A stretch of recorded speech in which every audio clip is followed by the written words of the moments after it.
Welcome to the TrailManners podcast, the place where the trail community comes alive. I'm your host, Eric Manning, coming to you from the beautiful trails of Ogden, Utah, and connecting you to the trail, ultra, and mountain running community everywhere.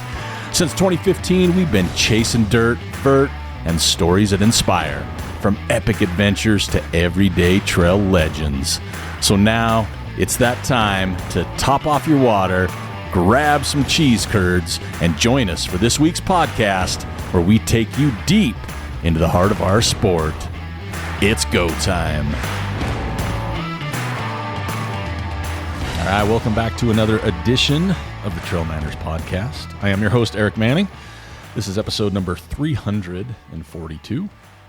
And launch date is November the 4th. We're already into November, so that's a little spooky. But you know what that means. It means you're coming up on some gear stuff, so stay tuned on that.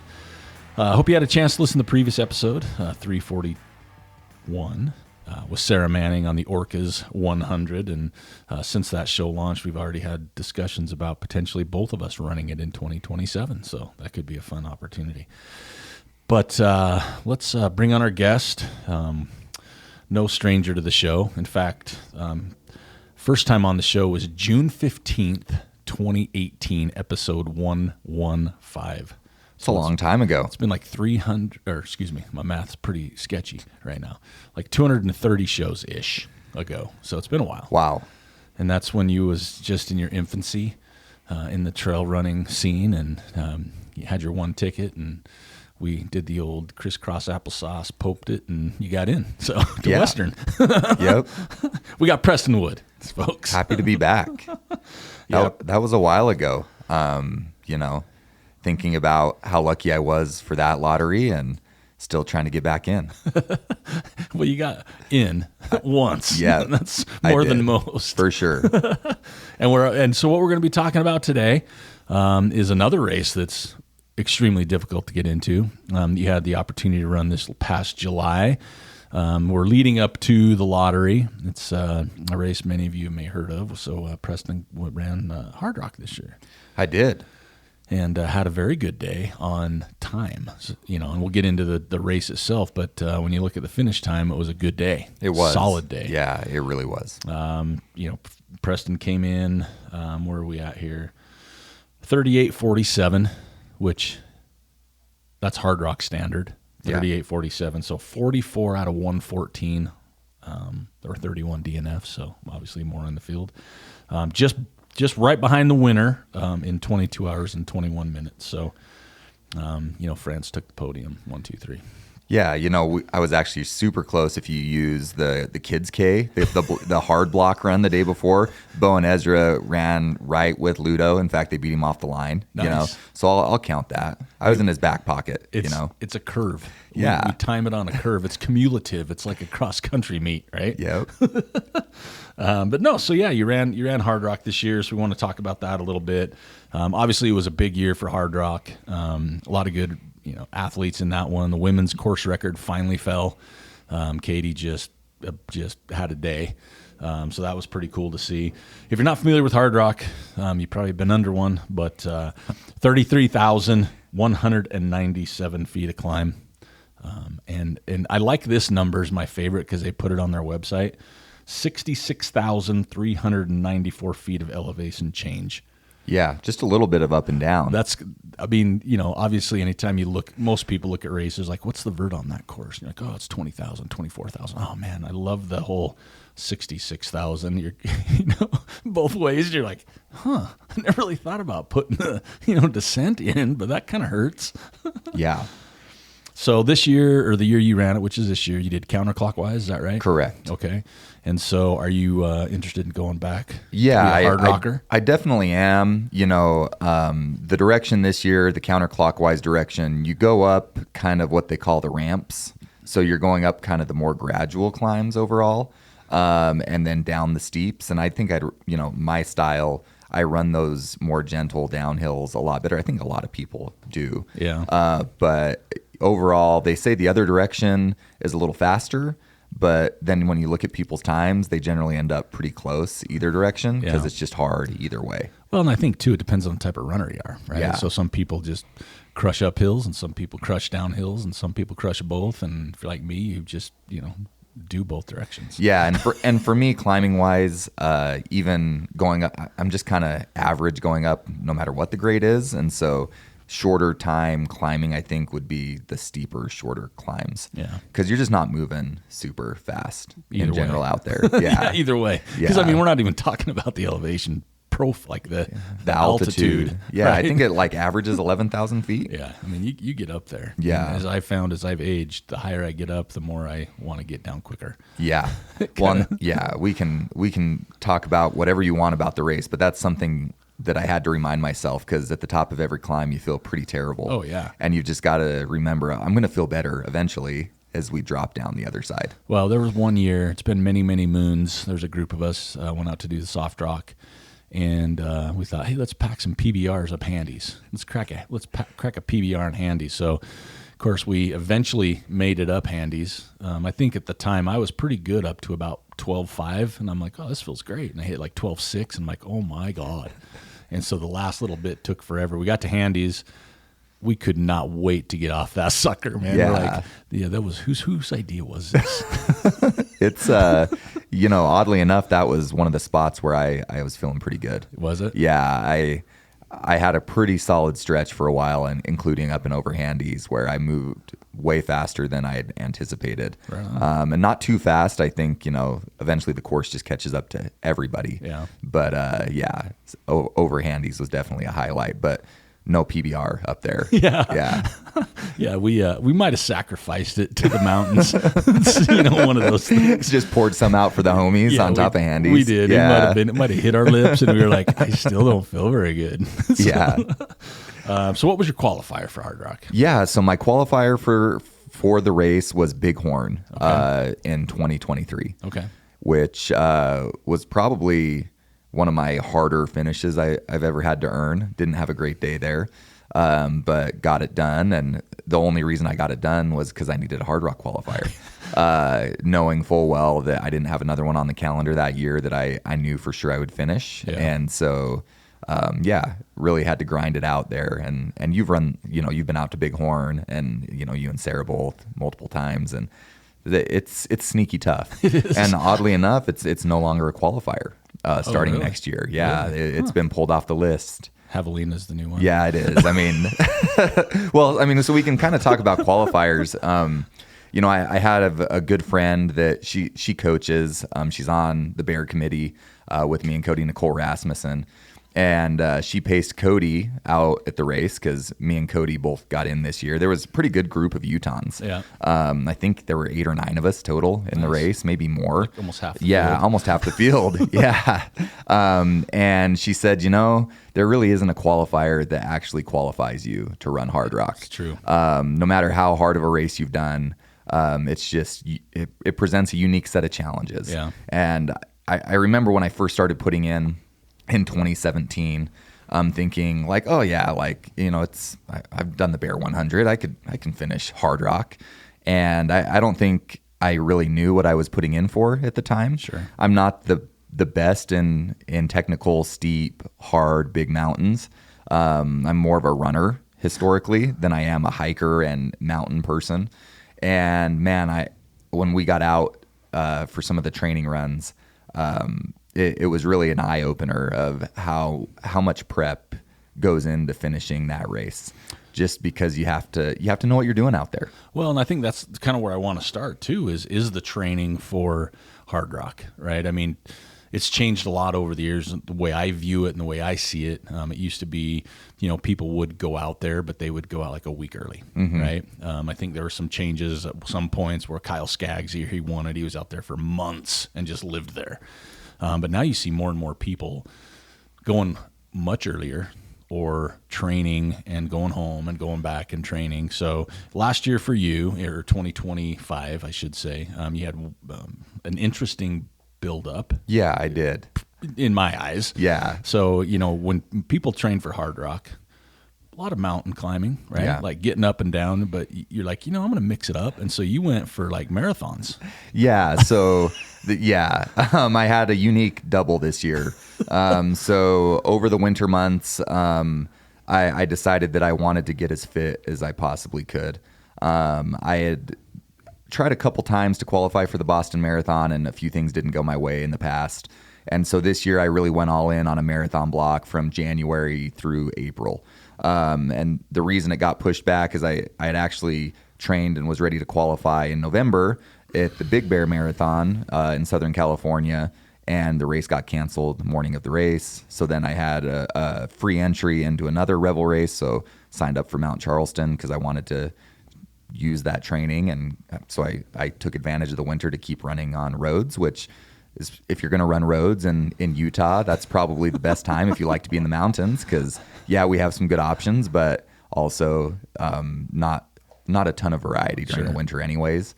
So really focused on that up through April, and I ran a really fast marathon time. Obviously Mount Charleston is a faster race. It's downhill, but so I ran a 2:48 marathon in prep for Hardrock, because that's what you do. You run roads. Well, I like how you're Hardrock. mixing it up. Like, you know, it's like there's what people do online out there and talk about, and you're like, I got a way. I got my own way to do this. And you know what? When I look at your finish time on Hardrock, I'm like, maybe he's onto something. Yeah. Well, and you know, I really think it would have worked well if I wouldn't have made the dumbest decision of all time in my training, which was to try to win my work step challenge this year. So there was a 5-day stretch, and there's this guy that there's always this guy, John Walker. So my company's across the country. This guy lives in Alabama, and he'd won like 6 or 7 years in a row. And last year when I saw his mileage, I was like, this guy's averaging a marathon a day. There's no way. And so I went out to prove a point, and that erased all my good marathon training and all my turnover. I went 171 miles in 5 days to beat the guy, and barely won, because I'm sure he was totally doing a 50K a day, right?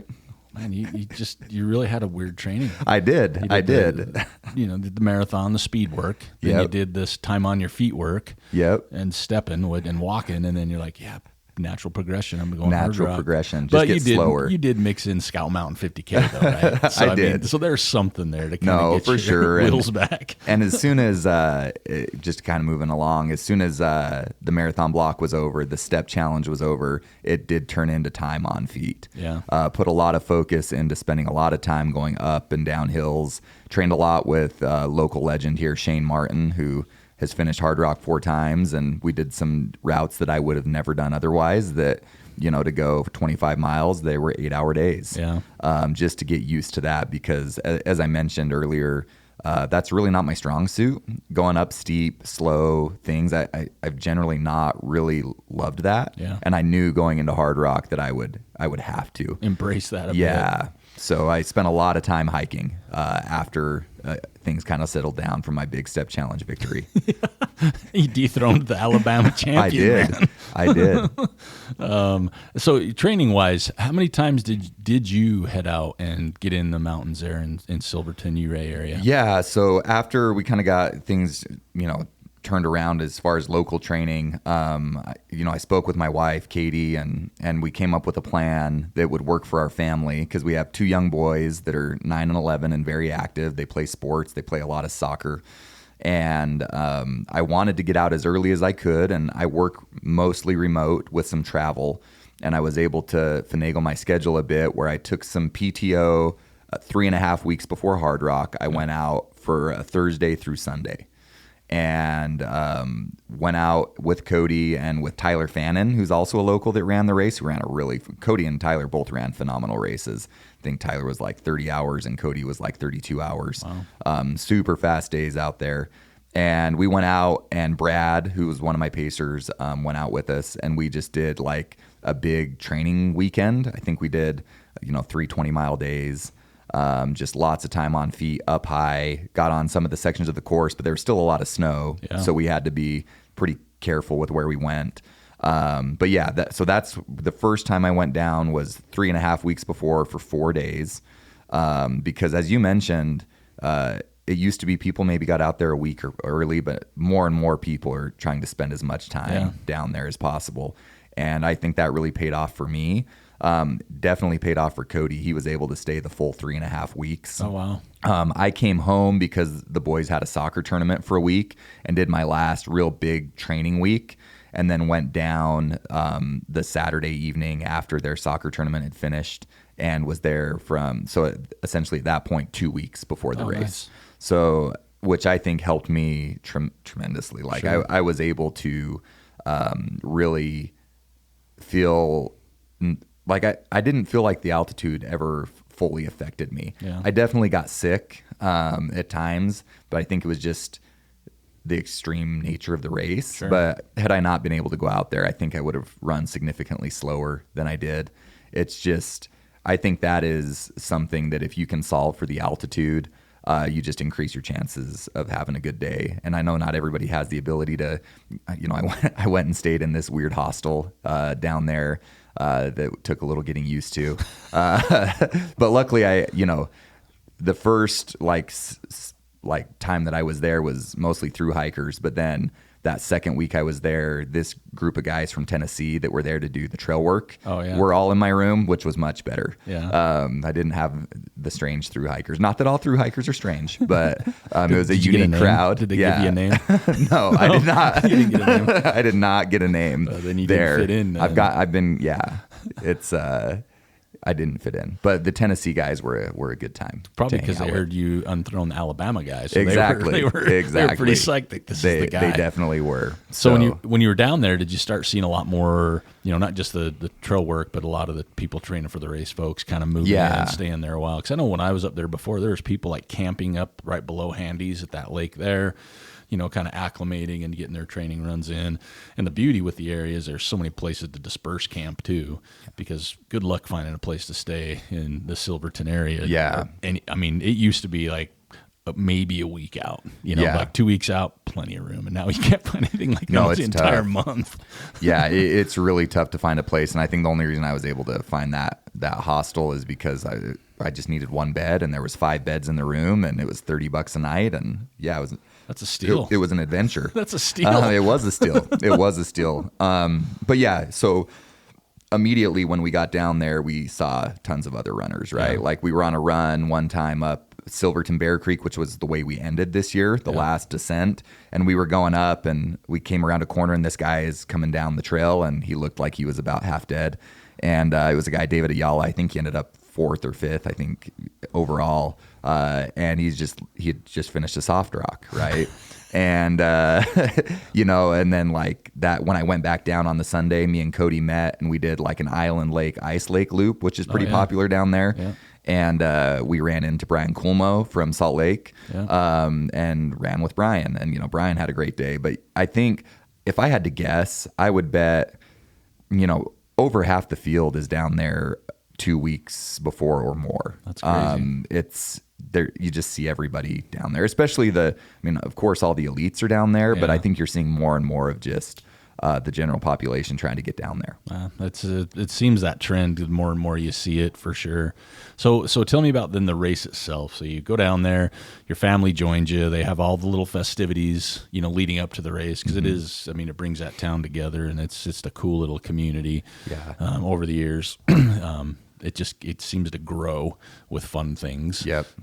So what was that experience like? You've run Western, so you've run 2 of the quote unquote more races that most people want to get into, kind of the prestigious historics, whatever you want to call them, but they also are kind of 2 different spectrums in a lot of ways, where Olympic Village is like a carnival, and then you go to Hardrock, and there's a little one more paved road in Silverton. A little more laid back. So what was the experience like leading up to the race then for you?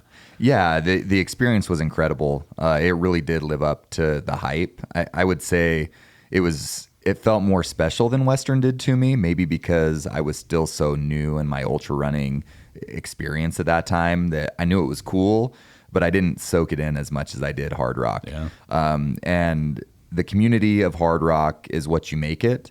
And because of the strong Utah field this year, and because of my pacers and their families, I felt like I really had a ton of support. Yeah. First of all, like, Katie was there with our boys, which is always awesome to have them there. They love Silverton from when we have crewed and paced in the past. We'd actually crewed Trevor Fuchs, who was my first pacer that I used at the race. And so Trevor and Tempest and his 3 kids and their 3 kids were down there. And then my second pacer was Seth Waddups. And so Seth and Heidi, and then 2 of their 3 kids were there. Wow. And then my last pacer was Brad Mears, and Brad and Rachel were there with their 3 kids. Nice. So we had a huge crew. And then the best surprise, and I heard Sarah talking about this for Orcas for her, but it's the first event that my parents have come and been around a lot. That's awesome. My mom has been to a couple finish lines, a couple 50-mile finish lines, but they'd never been to 100. And so they came down with my younger brother, and he's been to a lot of races with me. He likes coming, but so both my parents came. So we had a huge crew, which could feel overwhelming, I think, but because of who they were and everybody that came, it made it that much more special. Yeah. And it was just really neat to come into, Animas Forks, which was the first main crewed aid station. Yeah, you can have crew at mile 10, but and they went, but it's just so fast. Yeah. But so in Animas Forks, and my parents weren't sure if they were going to be able to make it out on the course anywhere just because of how their schedules worked out. And that was just really special for them to be in those big mountains in the middle of nowhere and to just see kind of the terrain we were moving through. My mom after the race was like, I think I understand why you wanted us to not just go to Ouray and Telluride and Silverton. And it's like, yeah, because you do go through these towns, and if that's all you knew of the race, you just think, oh yeah, they're just running town to town, which you are, but you're not. Yeah, some stops along the way. Yeah. Well, I'm more surprised that y'all fit in the hostel together. Oh yeah, your crew, right? It was a tight fit. It was a tight fit. Bathroom situation got interesting. We had to be pretty creative. As long as Seth spins on his hair in there, it'd be like, Seth, get out of the bathroom. When you use it. Exactly. So race day, I mean, obviously you got nerves leading up to that. And again, it's just such a cool experience. If you haven't had a chance to go down, I encourage anybody, if you have an opportunity to get down there, because even the start, the finish, just that whole atmosphere is pretty wild. But you're at the start line. Obviously you've been down there before, but I mean, that's got to be a pretty cool feeling lining up with, a lot of the runners that get into this race. I mean, it's pretty cool just to be kind of shoulder to shoulder with them, but just the whole spirit knowing, hey, I'm about ready to run Hardrock. Yeah, it was surreal, as you get in the gym, the day before that pre-race meeting's long, if you ever get in. Like, it was long and hot, and my kids were stressed they were missing the hard block race, and it's like, no guys, like, everybody's going to be in the races in the gym. Don't worry. But they were like ready to leave when the time was up. I got to get warmed up. Yeah, they were ready to go, but being in the gym on race morning was super special. It just kind of hits you that you're there. And it was extra special this year because, Cody and I were both in. And then, Tyler Fannin is a really good friend. He was in. And then Ian Ferris, who's the guy who got me into ultra running, was racing. Kyle Markusich, who's been a great mentor for me over the years, was in. And then we already mentioned Brian Coolmo and just the local crew. But to be there with guys that have spent a ton of time with me in the mountains, and then you add my pacers to that crew. Yeah. I just felt surrounded by people that have helped me get to that point. And so just soaking it in. But the other piece of the race this year that was unique is Thursday night before the race, some smoke started settling in. Oh, nice. Some pretty thick smoke.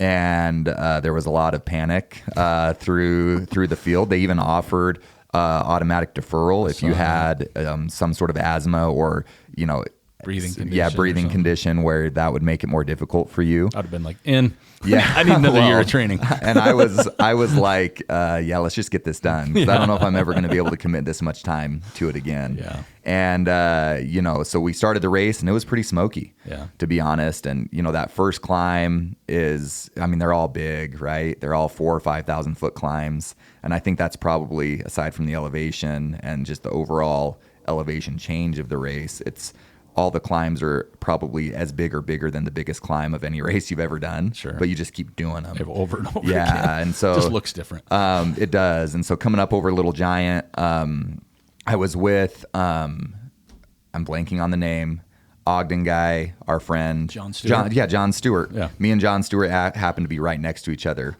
up the climb, and there was some funny conversations. The guy was kind of having a funny conversation with John behind me, and was in shock that you could do this and have kids.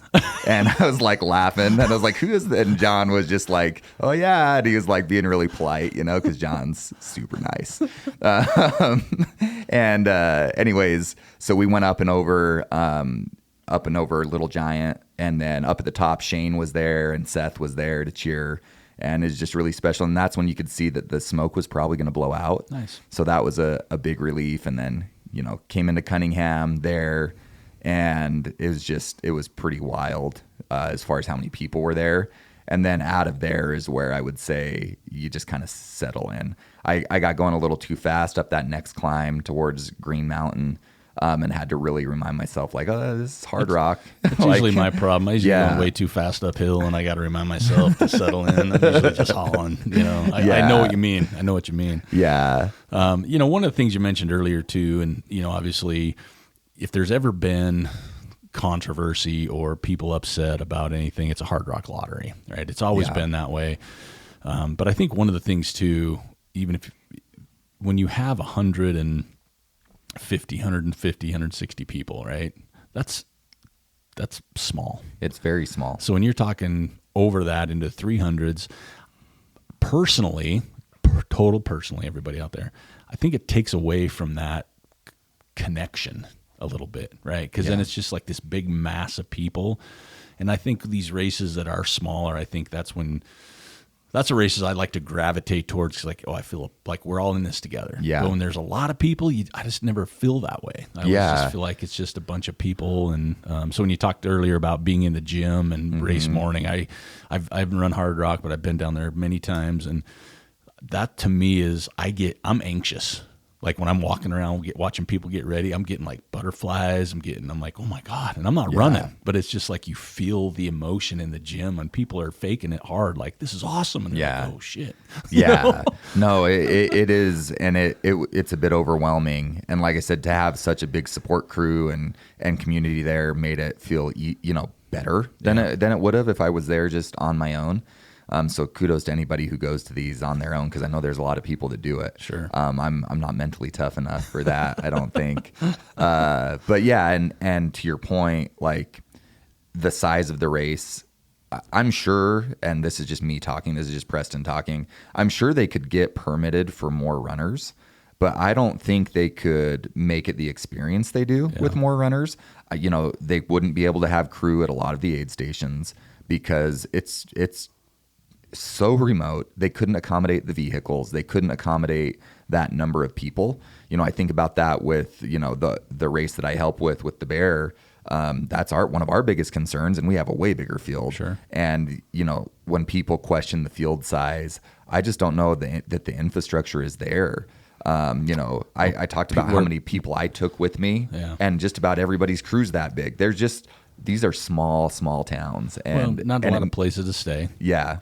And there's been a lot of talk over the years about the permit size, and a lot of people like, oh, the permit's bigger. Yeah. They just purposely do this. And I'm like, if it's their race, and then you did mention the one thing that always eludes people is crew and pacers. Oh, yeah. Those are numbers, right? So it's like you think, just because there's 160 in the field, if their permit even is, say, 200, you've hit that no problem with pacers at some point, right? And the access to some of these places aren't your normal access roads. Yeah. So I think you kind of hit that right on the head. It's like you could make any race as big as you want to a degree if you have a permit for it, but then what are you taking away from it? Safety, all the things. And I just like that small. There's multiple races I've talked about on the show that I won't name anymore, but I've wanted to run for so long, and now I look at them and the fields are 300, 400, 500, 600 people. I'm like, I don't want to do it now. Like that's just not what I enjoy with it. And that's why Hardrock, I think, is so cool to me. And I hate the fact some days that, because it's a lottery and there's so many people in, but it's just, I don't know, adds to it. Yeah. And the level of intimacy out there between the volunteers and the runners is just, it makes a better experience. And I understand I'm speaking from a very privileged point of view. I got into the race, right? I got into the race after, what was it, 8 years of putting in, which is relatively fast, I think. These days, it used to be probably about half that to get in. But I I think it makes sense when you get out there. And I also think making people run qualifiers for so long makes sense because, they've never had, well, we can talk about that too. We skipped over a big detail of race day, but somebody passed away this year. Yeah, that's right. But that was the first time they've ever had that. And it wasn't related to the course. They had a cardiac event, the runner did. But if their field size was double, and it wasn't as hard to get in, I think there would have been more accidents over the years. For sure. Which is another reason why I think they make it a bit exclusive, and it gets annoying. Yeah. I've been annoyed. As I was sitting there on lottery morning with my boys watching, because we had both lotteries up. They thought it was hilarious that I'm watching these YouTube streams. I started to complain about, I didn't get in again. And then I got drawn on the wait list, right? I was 4th on the wait list and knew I was probably getting in. And all of a sudden my perspective changed. Yeah, that's right. That was pretty cool. Yeah. my sphincter tightened a little bit. But yeah. And something I kind of skipped over, but while I was out there for training, we did a big 20-mile run one of those days that, started that climb out of Cunningham. So mile 10 over to Maggie, which is like mile 15. And then we went up the next climb and then looped it. But there was a section there that's on Buffalo Boy Ridge, I believe is what it's called. And it was probably about a 45-degree plus slope, and there was snow. And, we went to go across it, and, it was slow going, and I got across it. But I couldn't help but thinking as I was going across it that had I gotten in 2017, I would have not known what to do in that situation. Sure. I would have panicked. Cody, who's run with me a lot in the mountains, was like, even just 2 or 3 years ago, you might not have been comfortable going across that. And so there are challenges out there that I think you can disagree with the process, but I think they're justified in what it is, just to make sure they're keeping everybody safe. Yeah, and those are the knowns, right? And then we've seen years with like thunder and lightning on tops of mountains, and people almost getting hit, and headlamps exploding, and those variables you can't control when you get up there. So if you have people in those conditions and those situations that aren't used to it, I guess comfortable is not the right word. Nobody is, but that's a whole nother level of concern. Yeah, too, Yeah, and there was another moment, and I don't know. Did you want to walk through the race at all? Or absolutely. Okay. So, because there's a few details in here that I think will exaggerate that even more, and comments that were made by pacers and friends about certain parts of the race that I think it just really sheds the light on the difficulty, at the challenge that it is, and just the kind of preparation that you need to do. And then also just anybody who wants to do Hardrock, remember, I'm a road runner. That's what I started doing. I got into mountain running when I, got into the Ogden area, and the trails are so accessible. I do love running on trails, but I'm not what you would classify as the person you would expect to be at Hardrock ready to go. I had to do a lot of work. And so I think anybody can get themselves ready. Yeah. And I just want anybody out there listening to know that they give you enough time, that if you really put in the work and the focus to sharpen your skills, have all the tools you need, you can get through the course. So. Well, when we did Soft Rock the one year, it was actually pretty entertaining, and a bunch of people came out from Ogden, and there was a climb that there was a couple people on a group that cried. Yeah. Because they were like, I'm terrified. They were climbing up a section of the course and literally were crying. They didn't know what to do. And these were people that spend a lot of time in the mountains. Yeah. So let's kind of, crack into the race itself. Kind of, as you go through it, maybe not blow by blow, but even some times that were surprising sections, like you could have been mentioning there. What I always like to hear is those kind of aha moments, because on that course you get up high, and that's what I end up doing most times. Like, oh my God, where am I? So let's kind of break down that a little bit throughout the race. The course, it is a little bit longer on your feet, so you see a little bit more of the dark in the sun. So let's hit that. Yeah. So coming into the day, I thought kind of best case scenario, I could maybe sneak under 36 hours. Still think I maybe could have had things gone perfect. And so that was kind of the vision I had going into it, is like, okay, I had the splits ready to go for that. And so I'm a bit of a nerd when it comes to that. I usually don't make a big split table, but for this one I did, just because I wanted to know where I needed to be. but also knowing full well that I was going to be out there the longest I'd ever been out there, right? Prior to this, my slowest 100 was my qualifier for it was Bighorn in 32 hours. So I knew for sure that I was going to be out there the longest I'd ever been on feet. So we talked about, I got into Cunningham feeling good. And at Cunningham at mile 10, I was in pretty good spirits, good shape. But then going up that climb, I knew I was going too fast. And so I really backed off there. And, every climb just is long and hard. And so I just tried to calm down because I had gotten a little carried away, like everybody does. Not just you, Eric. Literally everybody does. And so, really slowed it down there. And then that next downhill is when I realized, like, okay, if I can just jog these downhills like I am all day, I'm going to be faster than most people. Because I started to realize that my training had paid off. I was moving on some of that technical steep stuff better than people around me. And even if I gave up time on the climbs, that if I could just keep running downhill all day, I was going to be okay. And that's when I had the big aha moment of like, okay, the top of every climb, I'm going to feel pretty lousy. Would have felt more lousy had I not been out there as early. But, just remembering that you're going to feel better as soon as you start going downhill. Yeah. You drop elevation, there's more oxygen inevitably. So dropped into Maggie, and that's when I kind of started to hit my stride. You go up the next climb, and I will say in this direction, that section from Maggie all the way, over to really Animas Forks is, there's the one big climb in there, up and over Handies, but it looks flat, for Hardrock standards.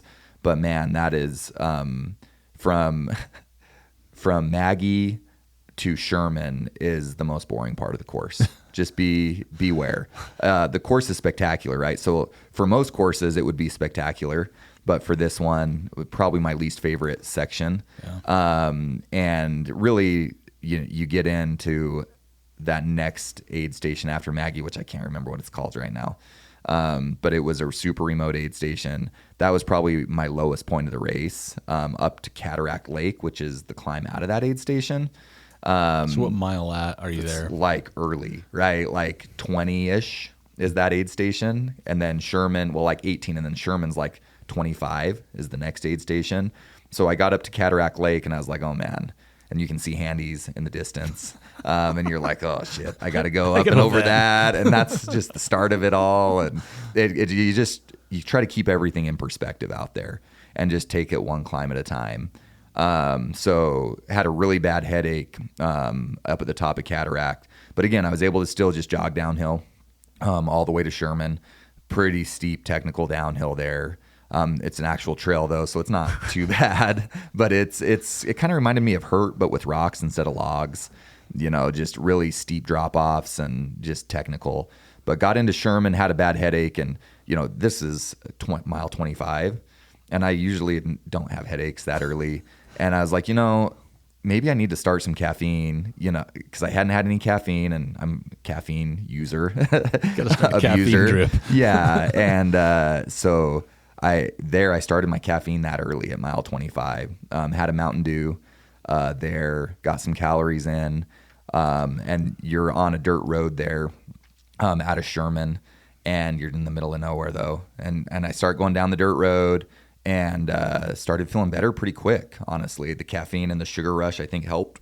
And as I'm running down, I'm by this guy, can't remember his name. He lives in Flagstaff. That's all I remember. But all of a sudden, this guy starts running at us, and he's flying, right? There's this guy, and he's like all ripped.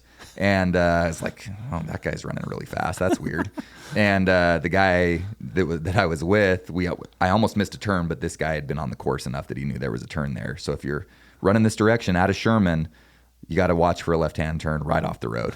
You're not just on the road the whole time. And as we turned left, he's like, oh, that was Ryan Hall. For those that don't know, Ryan Hall, one of the fastest American marathoners ever. He was there crewing somebody for Hardrock, but it's like, oh, I guess that guy should have been running 6-minute miles or whatever he was. He was ripped now. He is ripped. He is ripped. But that was a weird thing. It wasn't a hallucination. It was too early for that. But yeah. But from Sherman all the way to Ouray, I ran phenomenally. So I talked about those splits. I'd lost some time on those, but I started gaining every aid station, started passing a lot of people. Nice. Yeah. So if I could have ran that way the whole day, it would have been wonderful, but it just doesn't last, right? The whole day and a half. Yeah, the whole day and a half. I'm just trying to make it seem like it was only a day.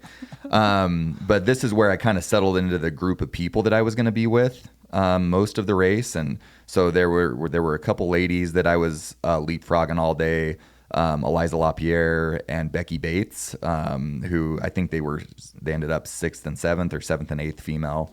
And what mile is this? Mile 25-ish, Okay. right? And so then I was kind of in this small group when we talked about the intimacy of it all, like you're just kind of around the same people. Yeah. And I know that happens at every race, but it's even fewer people at this one. From Sherman, the next aid station's only like 4 miles away. And you take that quick left turn up to a dirt road, and then you're on a dirt road all the way to Burroughs. And I got into Burroughs, got in and out quick, and made my first mistake, which was I had planned to use the Races gels because they had Martin gels. Mm-hmm. Nice. So I was going to just use those as long as I could, which was pretty long, as a lot of Martin gels. But I didn't restock there, and I left out of there, and I started climbing out of there, and start going up, and catch those same 2 ladies again, and then we keep going up, and then I catch another guy. It was a bit surreal because this is how good I was feeling, but he caught up with Michael Wardian, nice. and went up and over handies with Michael Wardian. We were both feeling pretty good. Most of it, he got a little sick at the top. He lives in Virginia East or Coast. wherever. Yeah. So, but going up and over handies with Michael Wardian and another lady named Dandelion that was running, and crested handies, just feeling on top of the world. And that was, to me, when I was like, holy shit, I'm running Hardrock. Like, I'm feeling really good. I'm going to catch those guys from France. Yeah, exactly. And I was like, if I keep feeling this way, this is going to be a really good day. Yeah. And that just continued. Came in to the bottom of that downhill, right where the old aid station used to be, which was called Grouse Gulch. Yep. And pop out on the road there. And there's this guy with his pickup truck parked, and he had a camera, but he started walking with the runner in front of me, and then he turned around, and I was like, oh, is this guy like crewing that guy? I was like, oh, cheaters, Yeah. and it was Brian Powell. So coming up, and Brian got some really cool pictures of me there, and we chatted a little bit. I read a lot of his stuff in preparation for Hardrock, Sure. and I thanked him for that, I'm sure he enjoyed that. Yeah, he did. He He's a thanked good me, guy. and he sent me all the pictures. He emailed them to me after. on. Like it was super cool. And was feeling really good. Got up to Animas, which is a couple miles up the road there now, and that's where I picked up my first pacer and saw my parents. And another surreal moment. I was flying. I was passing people. I was feeling good. Food was going in good. Picked up Trevor, and we took off out of there and started climbing up the next climb up and over Engineer, which is another 13,000 foot plus pass on a dirt road though, so not super technical up, and just feeling good. And it was just so surreal. And something Brian had told me is just soak in this next 2 hours before the sun's all the way down, because there's nothing like your first evening at Hardrock. And he was so right. Nice.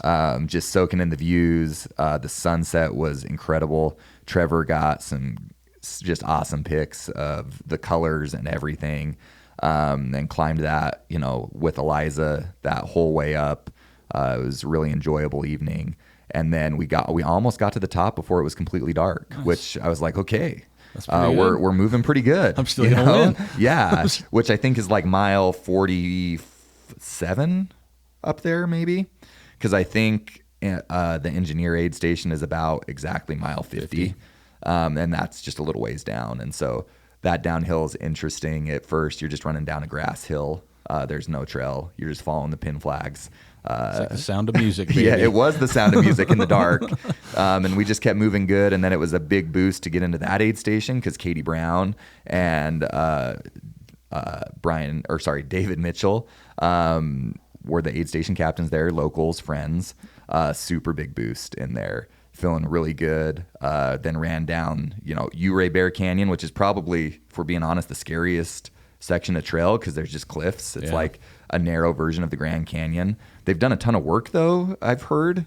This is all I know from that canyon, but they've built a few extra bridges, and there's just not as much shimmying around sketchy areas as I heard there used to be.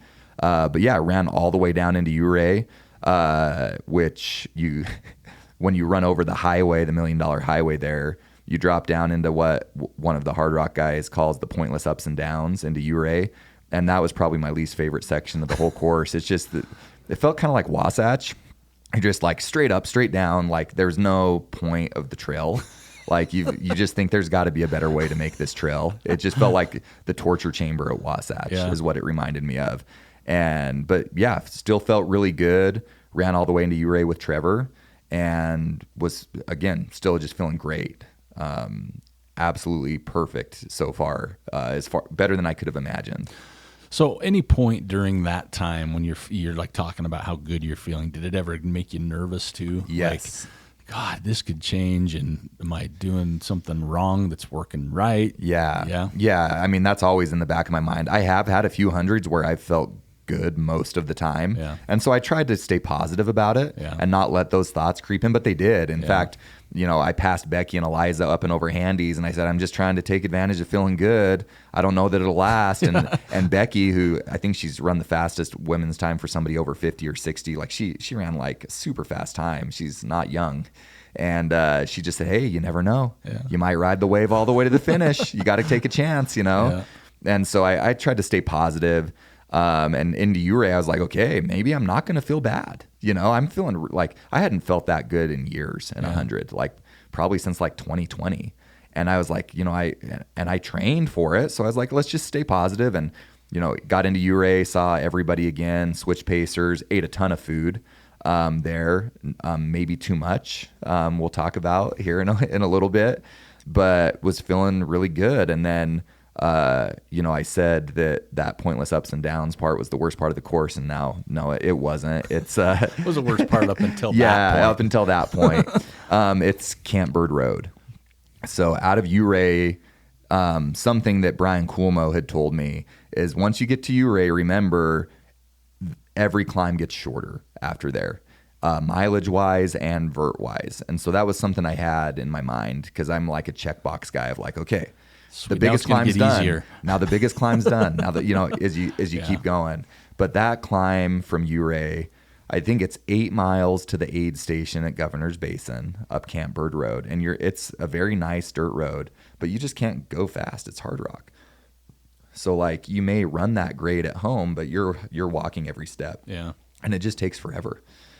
And I started to get a little sleepy. It was about midnight, I think, when I got to Ouray. And who was with you at this point? Seth was. Seth Autumns. So I picked Seth on purpose because he's gotten me through some pretty rough spots in past races, and he's pretty funny. He's been on the podcast. I don't know if it really came through. He was too serious on the podcast. He's all right. Yeah. So we start walking, and I'd lived in Colorado essentially for 3 weeks, so we hadn't run much together. So we had a lot to talk about and catch up on. But I started to slow down, and I could feel myself slowing down. And a lot of the people that I had passed started passing us. And it weighed on my mind a little bit like, okay, here it goes. The wheels are falling off. And we got up to that Governor's Basin aid station. Super cool guys there. Can't remember where they were from, but they were fun to talk to. Yeah. They'd had a few beers, I think, and they were pretty fun. But we sat there for a while because I was feeling pretty lousy. And after we left Camp Bird, Governor's Basin aid station, that's when you go up and over Virginia's or Kroger's canteen. Yep. And it's only like 3 miles from that aid station up, but you're going from 10,000 feet to 13,500 in that time frame, maybe 11 to 13,500, but it's a lot in a little amount of time. Sure. And this is where the wheels really completely fell off. I got super sick. I had to take a lot of sit breaks, lots of throw up breaks. The stomach went, nothing was going in. And in the past, this is where I would have melted probably, but because it's Hardrock, you just know it's coming. It's inevitable. I think everybody throws up, even the guys who run 22 hours and are French. I think they even get sick. Unless maybe they have French, illegal foods. I don't know. Maybe it's the cheeses and stuff. It's got to be the meats and cheeses. Yeah, it's got to be the meats and cheeses and bread.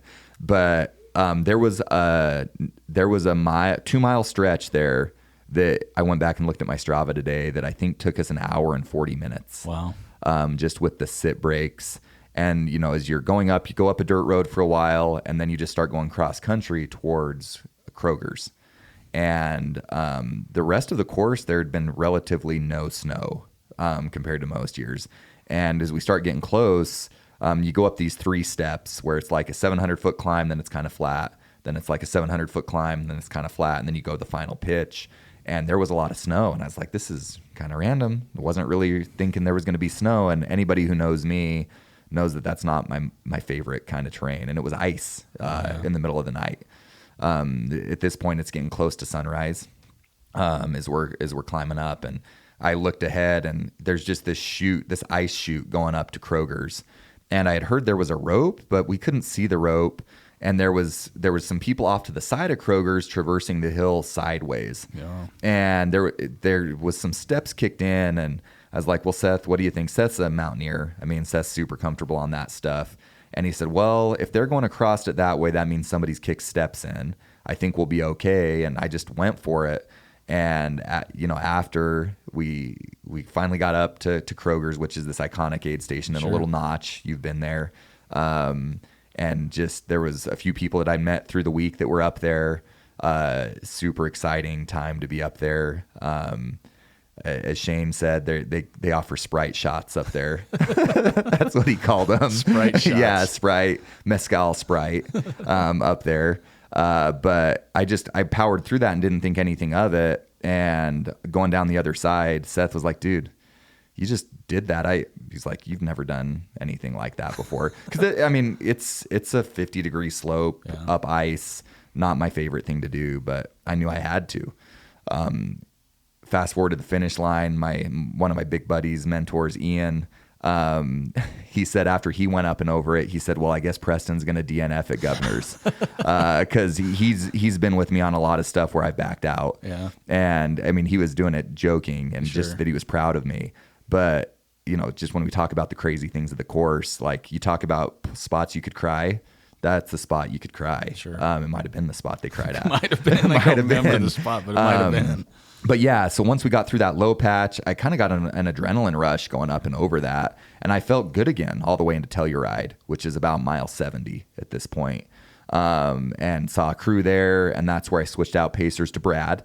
So Brad went from 70 to the finish. So Seth went from Ouray to Telluride, and then Brad went from Telluride to the finish with me.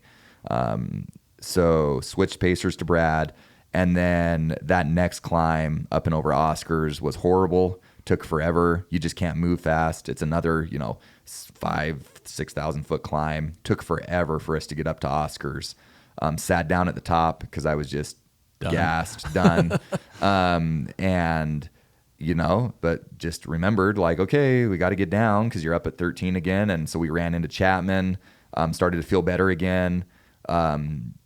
Changed a few things at Chapman. Seth and Heidi were kind enough to make their kids drive around with them, and they came and crewed me there as well. Nice.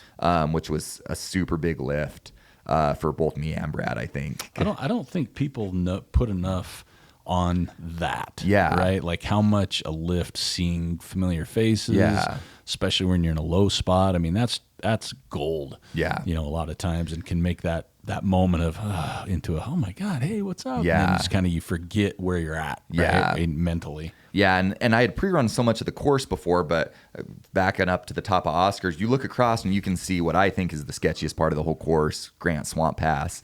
And it just looks so ominous across the valley. It looks straight up, because it is. There's a reason why it looks that way. Yeah, but it just looks so intimidating. And so just gearing up, knowing that that's the last real challenging climb as far as technicality goes.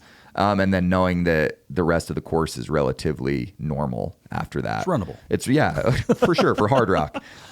So, spent some time at Chapman knowing that was going to be the last aid station I spent any time at.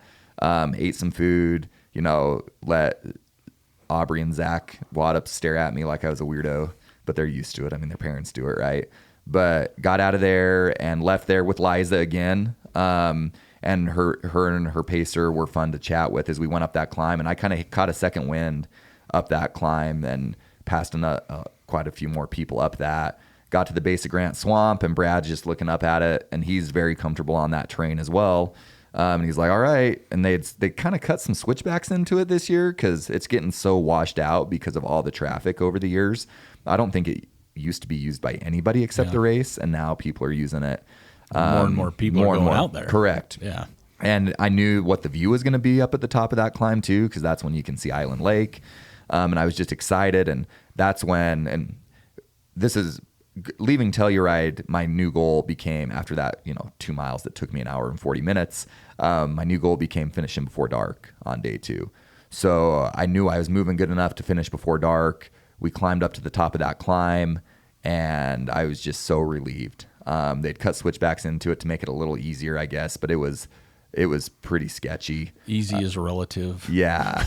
Yeah. Well, and that's when Brad was like, you really climbed that fast. And I said, maybe it was adrenaline. Cause you can't really stop. You'll just slip.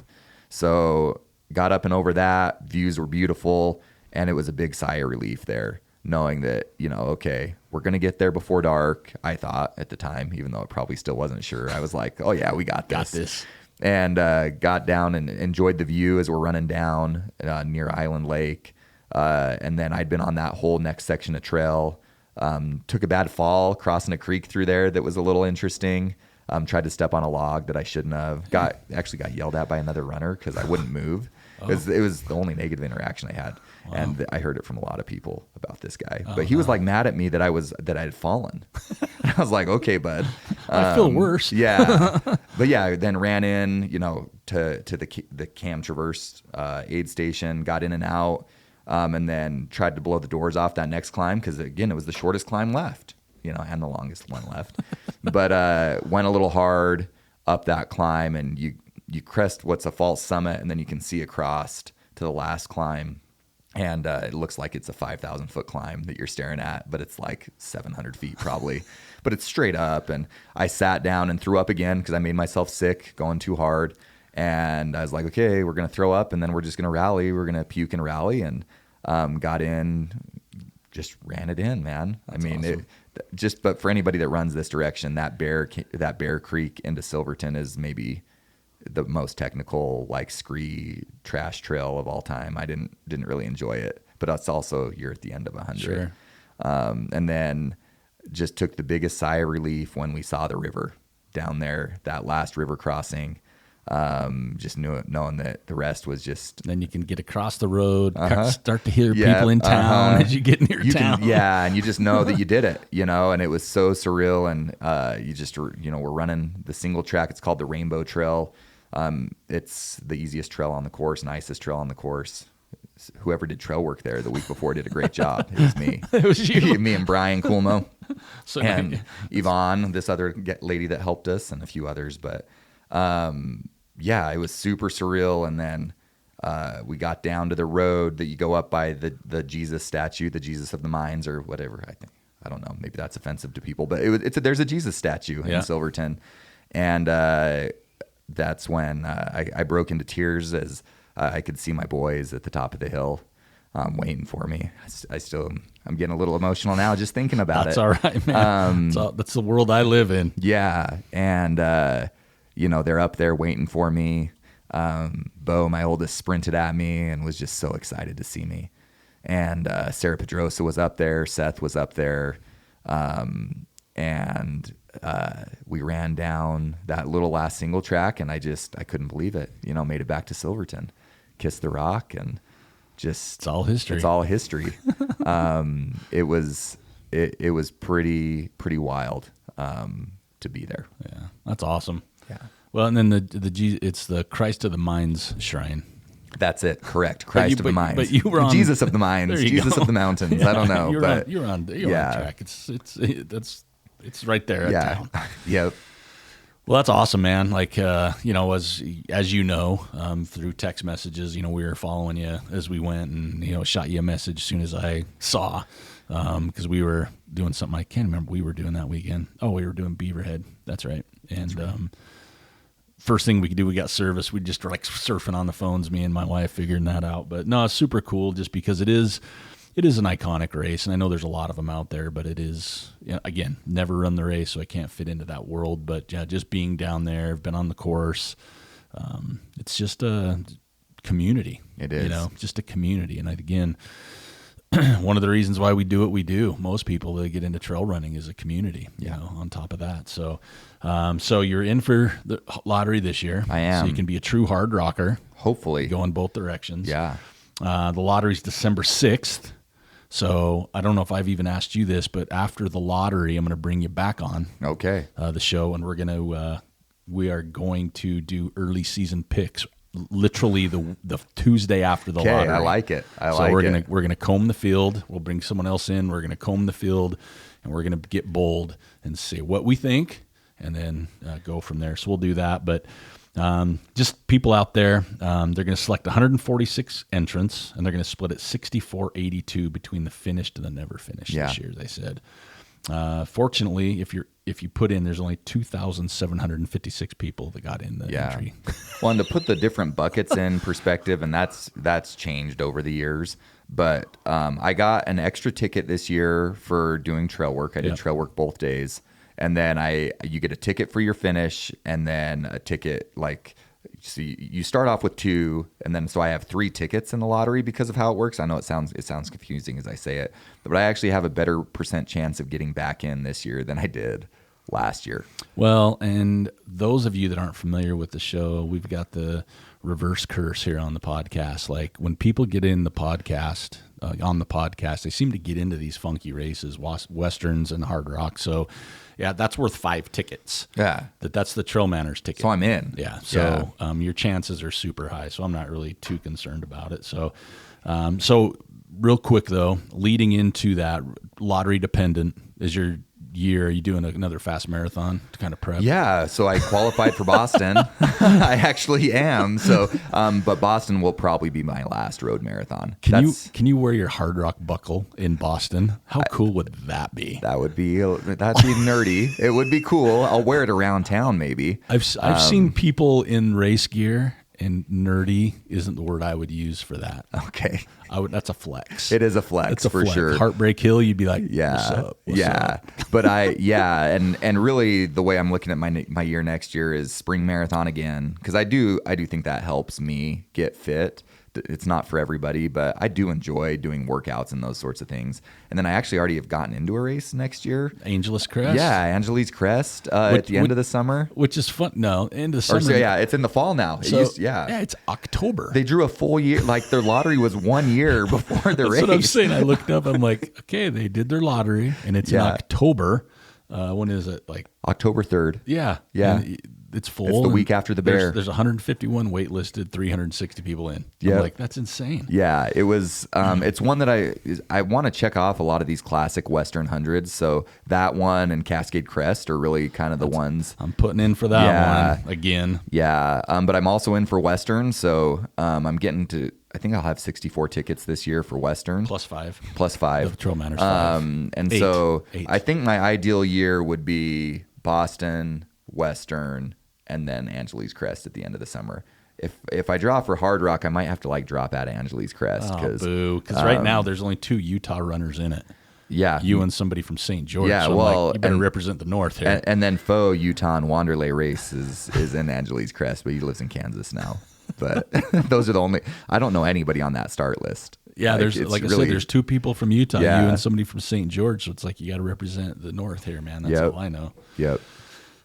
Cool. Well, right on. Well, thanks for we're gonna invite you back on. We're gonna do a post lottery Hardrock discussion. Okay. Early, right out of the gate. Yeah, and then can we make it a commercial for the Bear Lottery sign up? Let's do it. You didn't get into Western or Hardrock. Now the Bear Lottery's open. That's right. Yeah, because we're going to a lottery this year. That's right. So we can talk about that. It's going to be way early. So the show's going to launch on 12/9. Okay. So it's the 6th. So we've got a really short window to record a podcast on that one because we're going to launch that on the 9th so we can get it right out. Right on. Well, I got a couple Ask TrailManners questions. Okay. And one of them, you can be a helper answer too. So, first of all, don't forget about Woody Footies are back on Sundays. So on Facebook, if you still get on that program, post pictures where did your feet take you? Super hot.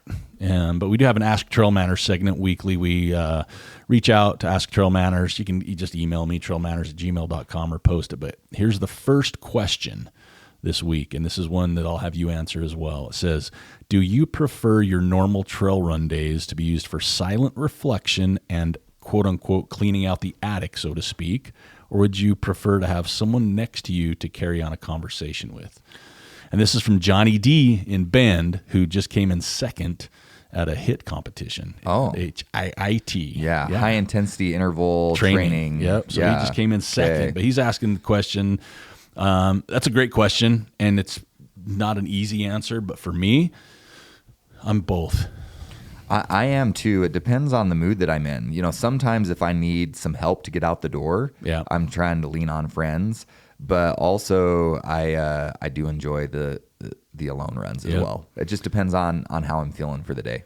There's no right or wrong answer. And right now, like me and Joel are hammering Tuesday, Wednesday, Thursday mornings at 5 a.m. last few weeks. Mm-hmm.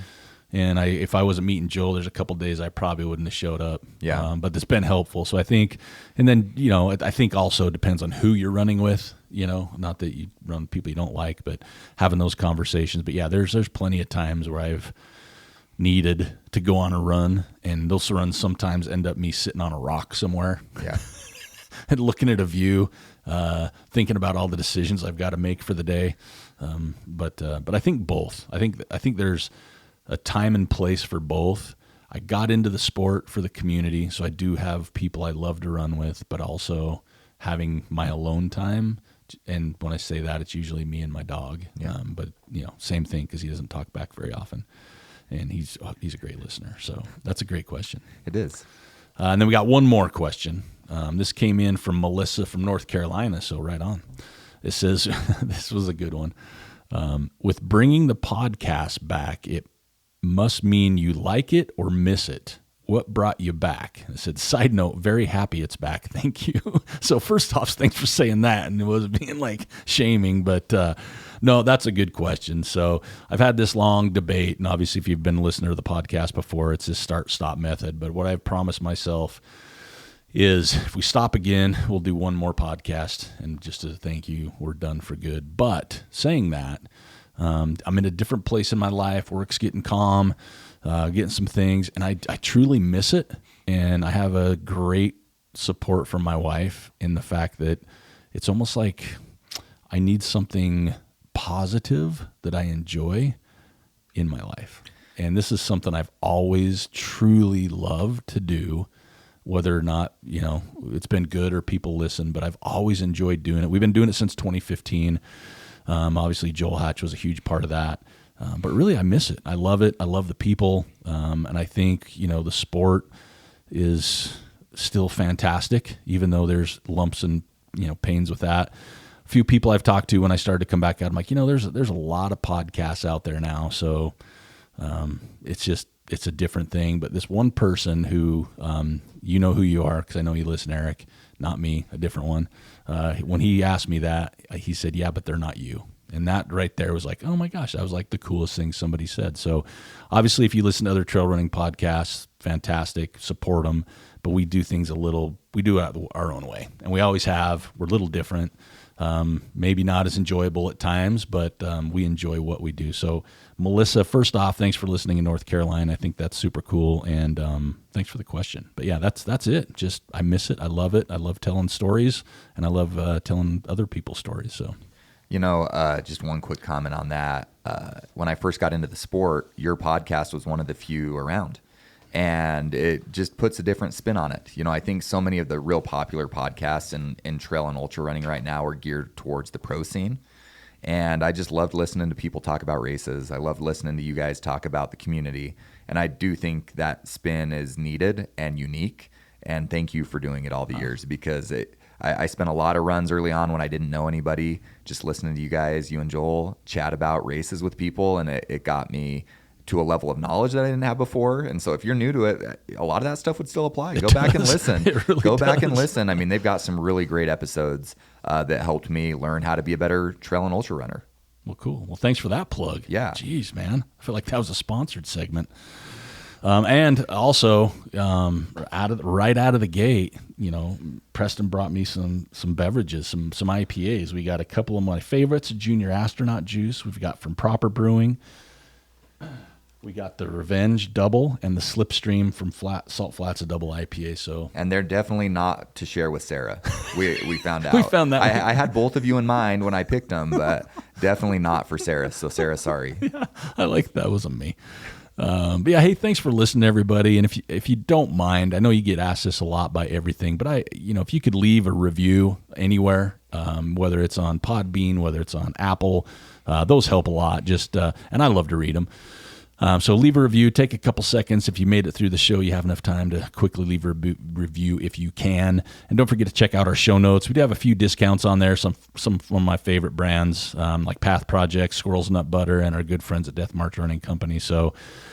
And if you have questions or comments, please don't hesitate to reach out. So if there's someone you want to hear on the show, a topic you want discussed, please reach out to us. We're pretty much booked right now up until mid-January.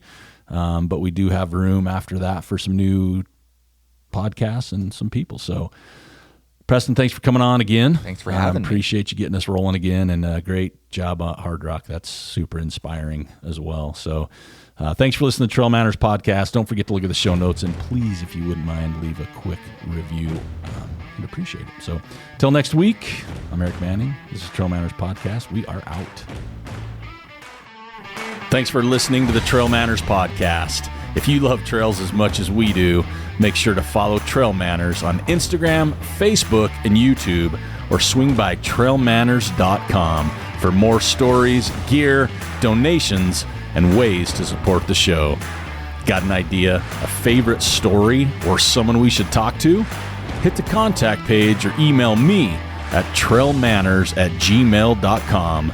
We'd love to hear from you. And hey, if you enjoyed this episode, share it with your crew, subscribe wherever you listen, and drop a quick rating or review. Every little bit helps to keep this show running. Until next time, I'm Eric Manning reminding you, you don't get what you wish for, you get what you work for. Now go get it.